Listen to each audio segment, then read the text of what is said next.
Got a nice bundle today with the power station / solar generator and a solar panel. It's from AllPowers.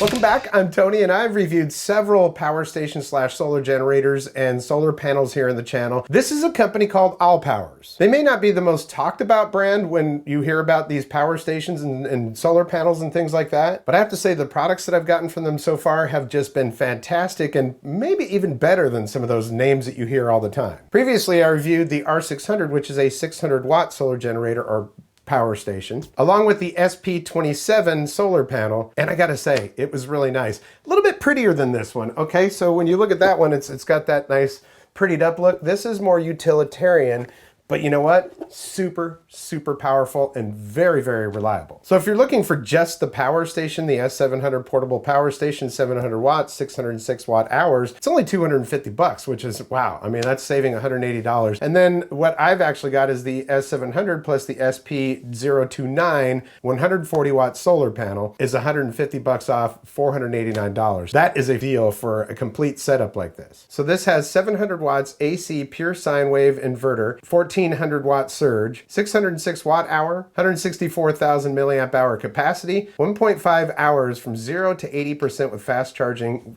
dual charging, AC and USB-C simultaneously. And I can confirm that an hour and a half is great because if you have a storm coming or something, you know you might lose power, might want to charge it up real quick. 6 ways to charge, including AC, USB-C, solar, and also the little car thing. 9 outputs for charging multiple devices at once. It uses MPPT solar input. It can do 100 watts to 140 watts. The AllPowers app also works with this. It's got Bluetooth, so you can use your phone to remotely control it. Of course, eco-friendly, gas-free, quiet, and cost-effective. Now this thing is really compact and powerful, but it's also very lightweight. It's got a nice silicone piece on the underside of the grip, so it makes it comfortable to carry, which is all fantastic, especially in a small form factor like this that you might need to be carrying around with you. It's ready to power many appliances, mini cooler, fan, projector, lamp, TV for a long time. It's got built-in lamps as well for emergency lighting. There are 2 of them on there. 2 pure sine wave AC outlets. It has 3 USB-A ports, 1 PD100 USB-C output, 1 regulated car port, 2 DC ports. You can connect via Bluetooth without the internet, so you can use your app on your phone, and is an excellent backup battery for the van life, for the RV, I use it to charge electric skateboards. So say you've got a PEV, a personal electric vehicle, bike, scooter, skateboard, charge it using the sun. That's perfect. Not to mention if there's a storm and the power goes out and you want to be able to go ride, well, you got power. They're using a robust BMS or battery management system.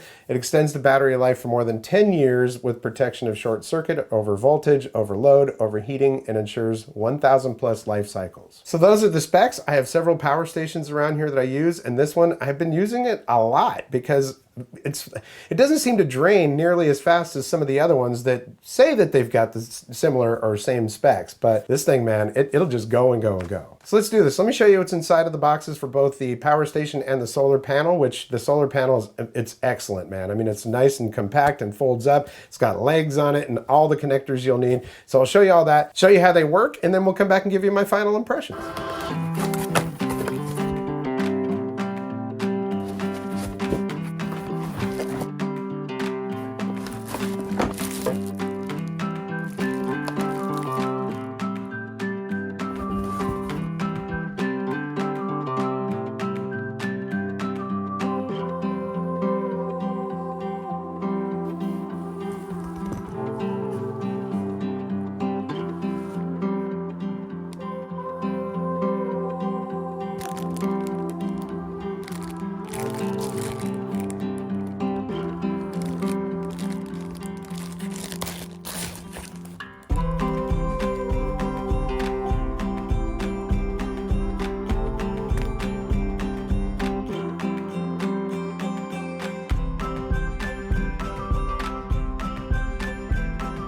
Okay, so this one looks a little bit more plain than some of them do, but that's fine. It's more utilitarian. One thing I really like is that the handle has this nice silicone padded thing underneath it, and that actually helps it lock down behind the device. So that's nice. Got 2 AC outlets on the front. Over here on the side, you've got your inputs. That is where you're going to plug it into the wall. You've got solar input right there, so you're just going to use your solar connector for that. There is a DC over here for your car stuff. Feels really, really solid too. DC output right here and USB-C output. Now they've got the USB-C output tied to the DC. Two LED lights here on the front, and these buttons are going to turn on and off the AC and the DC. And well, when the screen is off, that's your display right there. You just hit the button and your display is going to come back on. There's also lots of ventilation on here. There's fan ventilation right here, and I believe one of these, yeah, this one up here is as well. And then there's also fan ventilation over here and there. So lots of ventilation on here. If you want to turn on the lights, you can just hold the button and you'll get individual lights. And I do like that it's got a nice color display on here. It's easy to read. You've got your watts out right there, wattage out. This is the remaining time on the battery, your battery percentage, and a visual description of that. This button right here is also to turn the Bluetooth on. Hold that for 3 seconds. And now Bluetooth is on. It gives you that green indicator. Also, it shows on the display right there. When the Bluetooth is on, of course, you can open up the app. We've got that right here. And then we're just going to go ahead and tap that to add the device. There we go. And now that we're there, we can turn the AC on and off with the flick of a switch. By the way, when you turn AC on here, it is going to run the fan. You'll also see that fan icon on there. That is a safety check. The fan will turn itself off here in a minute. And I rarely hear that fan actually turn on when I'm using the AC unless I'm really, really pushing it. Then you can also hit that switch right there and you can turn on the DC, all right? And if you want to turn on the LED lights, you can use that switch and that'll turn them both on at the same time. You can also switch it from 60 Hertz to 50 Hertz and turn off each one of the different sections. So what I'm going to do is turn on the AC. And we'll go ahead and plug this in, and this is a USB-C right here, so we can also test that in a minute, but it goes to Lightning, which apparently that's going to be going away for the iPhone, but we're going to plug this iPhone in. I see the fan icon is still on here, but the fan is not running. Let me show you. But plugging it into the AC on here, we're not getting very much output on that, only 3 watts right there. 4 watts, maybe it'll go up here. I'm going to fast forward this. Now, of course, that also mirrors that on your phone app. All right, so let's go ahead. We're going to do this. I'm going to take that out. We're going to turn AC off. And then we're going to turn DC on. You can do that just by pushing the button right there, too. I'm going to take that out of here. We'll plug this into USB-C and see if we get more wattage out of that. Now, I've let it sit for a little bit, and it leveled out at 10 watts out, which, I mean, you know, that's about what you get when you're using one of these little blocks to charge it through the wall. But that USB-C is one of those PD outputs and inputs, and it can input at up to 100 watts. So it's also supposed to be fast charger for laptops and stuff like that. So you might be able to get up to 60 watts out. That's what they're saying, 60 watts out, 100 watts in. And what do I mean by in? Well, when you plug this thing in, you're gonna plug it in over here with your input, and then you can plug in your USB-C to that right into the wall. If you want to turn off the Bluetooth, you're just gonna hold that for 3 seconds. Bluetooth is off now, but it's still running. And we're actually getting 14 watts out of that. And this is how much time is remaining on this battery that's in here based on the charge and what you are outputting. So if we turn on these lights, we have 17 hours and 27 minutes left if I were to let this thing run with those lights on and charging up the phone. So there we go. All right, so this comes with all the cables that you'll need, and the one that we'll need for this particular solar generator or power station is this one right here. So that's what we'll do. Now that was, of course, inside of this zippered pocket right here. Of course, there are 4 legs on here, so we're just going to pull those out.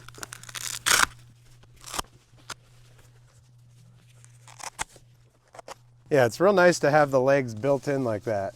They're kind of bungee corded, or, you know, it's got some elastic type bands on them.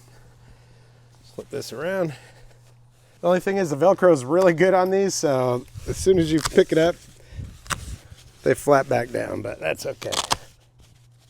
The sun is right there, so this should be the perfect angle for this. So the funny thing is, this thing is actually really, really robust. I actually charged it earlier this week using this panel, and I didn't even think to film it or anything like that. It was at 100%, so for the last hour, I have had a portable electric fridge, you know, the cooler fridge, plugged into it, and an iPhone and a couple of other things, and it still says 100% on the meter on here, but I'm sure that I've drawn enough power out of there that we can actually see the power, you know, being put into it. So let's go ahead and try it out. So first thing we got to do is we've got to open up this compartment,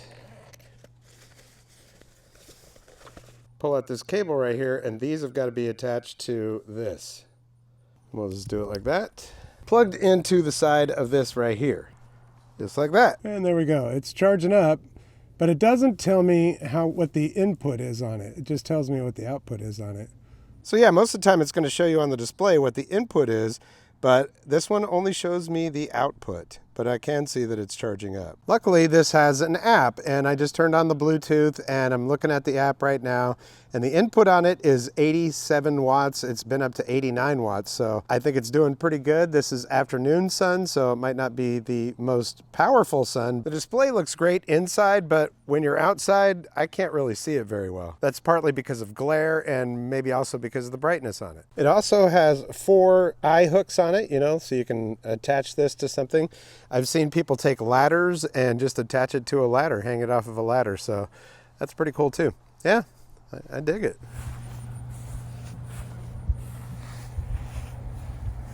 Well, not much more to say because I've already told you, I think this is a great power station. Like I said, it is not the most pretty power station in the world, but you know, it's utilitarian, and who's really looking at them anyways? It's got everything that you're gonna need on it, and right now that price is fantastic. I'm going to put a link down in the description so you can check out their website. I'll link you directly to it, and you can look at the rest of the products on the page if you want to. I have no complaints with them. Like I say, they're not one of the bigger names. I don't want to say that. They're not one of the names that you hear as often as others, I guess. You know, there's names that I just constantly hear. But comparing this to something like a AllPowers or a Bluetti, it's as good or better. So I think we're going to be hearing a lot more from AllPowers going forward. These guys, they're really dedicated to what they do, and they've got a lot of options for you. So yeah, check out their website. As far as what it will charge, I don't know about your full-size refrigerator, things like that, but you know, have one of those portable cooler type refrigerators.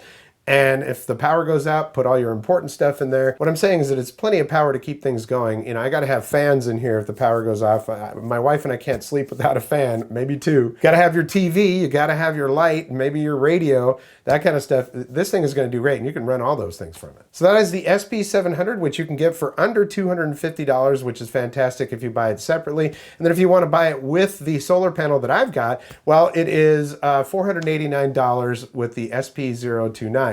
They also have a SP012, which is $539. And then they've got a 100-watt solar panel, which I think is the one that I reviewed with the R600, and that comes out to $499 if you get those as a bundle. But to me, the bundle that I showed you today is the best value at $489, so man, I tell you what, that's good. Hey, I want to thank you so much for your support here in the channel. It's been around since 2013. I've always shared my passions with you. In the last 2 to 3 years, solar power and electric vehicles have really become big for me because, hey, listen, I've got all these electric bikes and skateboards. Started thinking, well, what if I could just charge up one of these power stations and use that to charge those? I'm not even paying for the electricity, and if the electricity goes out, I'm still riding. Yeah, it's really cool. And I really appreciate that you check out the other content on here, including electric guitars, which I'm going to be doing a whole lot more of. But your support really means the world to me, and the easiest way to support me is just by clicking that like if you like what you see. And if you haven't subscribed yet, there's a red subscribe button down there and a notification, which if you click both of those, you'll get notifications when I upload new videos. There's also a thanks button down there. Running these channels is not inexpensive. You can toss a couple bucks my way if you want to click that. Well, that's going to do it for this episode. We'll catch you next time on the Vapor Trail channel.